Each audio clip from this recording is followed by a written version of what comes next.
This is a quick video on the inner workings of the Hellstream ski erg.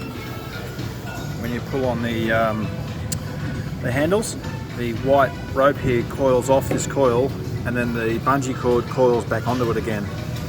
So you come off and on it, and you can see there's a gap between both of them, between the white rope and the bungee cord. There's a bit of a gap as it coils on both sides. There's a gap. You need to have a gap between them, or so at least they're not touching just right in the middle of the screen there. So as long as they're not touching, then you won't have the bungee cord coil up, and a lot of the time it coils up in this middle groove here.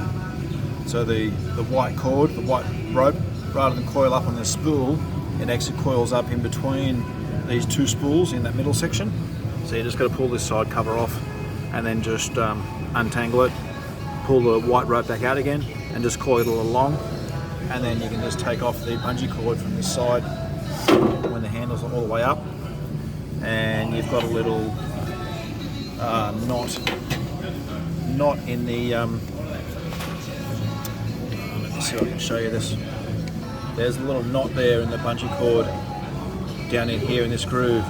So if you pull this bungee cord here, take that off, uncoil that, or pull it out with a bit of slack like this with a pick, and then just pick it out through this gap and bring the knot up out of here, and then just unloop it one whole loop, and then hook it back on in here, and then hook it back over. That's how these get fixed up. Thanks.